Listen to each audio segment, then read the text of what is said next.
O Congresso entrou em pânico. A Polícia Federal achou provas, Flávio Dino assinou, e o nome de Arthur Lira aparece onde ninguém queria que aparecesse.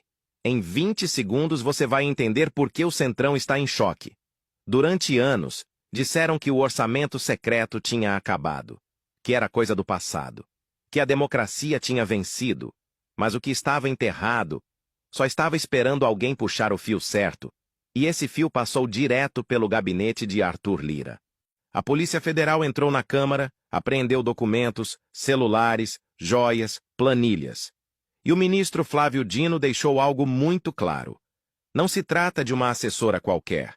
Trata-se de uma engrenagem. Uma engrenagem que funcionava com ordens verbais, bilhões em jogo e zero transparência. E é aqui que a história vira. Porque quando o operador cai, o dono do esquema começa a aparecer. O que está acontecendo em Brasília não é uma simples operação policial. É um terremoto político. Um daqueles que não derruba o prédio na hora, mas racha toda a estrutura por dentro. A Polícia Federal foi até a Câmara dos Deputados, entrou no coração do Poder Legislativo e saiu de lá com caixas, celulares, documentos e uma certeza incômoda. O orçamento secreto nunca foi um sistema difuso.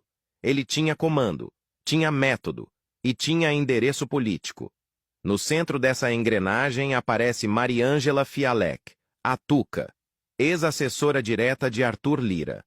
Não uma técnica invisível, mas alguém descrita por parlamentares como a pessoa que dava as ordens, quanto ia para um, quanto ia para outro, quem recebia, quem ficava de fora, e tudo isso, segundo os depoimentos, sob ordens diretas da presidência da Câmara exercida por Arthur Lira. Mas tem um detalhe que muda tudo.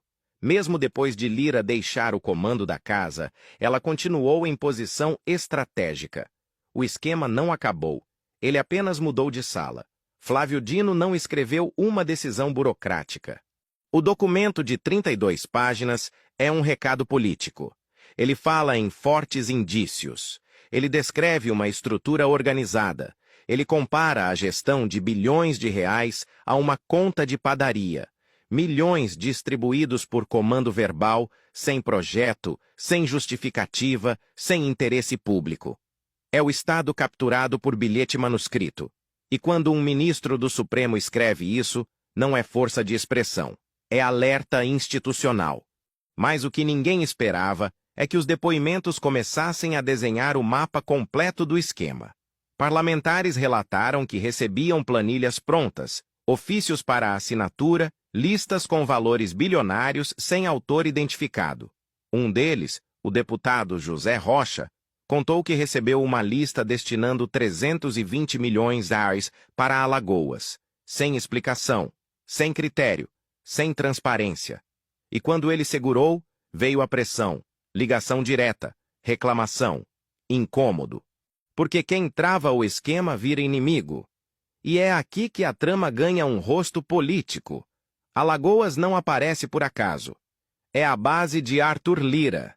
O reduto. O território onde o poder vira voto, obra vira palanque e orçamento vira máquina eleitoral. Relatos indicam que municípios específicos, como Rio Largo, recebiam cifras vultosas, mesmo sem qualquer protagonismo parlamentar. Não era política pública, era engenharia de poder. Mas tem um ponto ainda mais sensível. Deputados que prestaram depoimento, como Glauber Braga, passaram a sofrer retaliações políticas dentro da Câmara. Processos de suspensão, perseguições regimentais, tentativas de silenciamento. Coincidência? Nos bastidores de Brasília, comenta-se que não. O orçamento secreto não distribuía só dinheiro, distribuía medo. E quando alguém quebra o pacto do silêncio, o sistema reage. A Polícia Federal ouviu 6 parlamentares, quebrou sigilos, analisou celulares. Encontrou dados que apontam a operacionalização do esquema, e Flávio Dino deixou claro, isso é só o começo, um novelo, um fio puxado, e quanto mais se puxa, mais nomes aparecem. Por isso, o clima no Congresso é de pânico contido. Ninguém quer falar, ninguém quer aparecer. Mas todo mundo sabe que a investigação não parou na assessora. Enquanto isso, fora dos gabinetes, a sociedade começa a se mover. Os mesmos setores que denunciaram a chamada PEC da blindagem voltaram às ruas. A leitura é clara.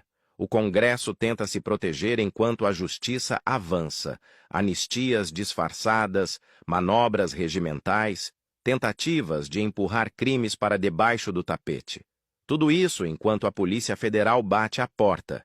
E é aqui que a história ganha dimensão institucional. Não se trata apenas de Arthur Lira. Trata-se do Centrão. Trata-se de um modelo de poder baseado em chantagem orçamentária, cooptação política e opacidade deliberada. Um sistema que sequestrou o orçamento público e transformou verba federal em moeda de troca privada. Flávio Dino, ao autorizar a operação, não afronta o Congresso. Ele cumpre a Constituição. Ele reafirma que não existe poder acima da lei. E isso explica o nervosismo.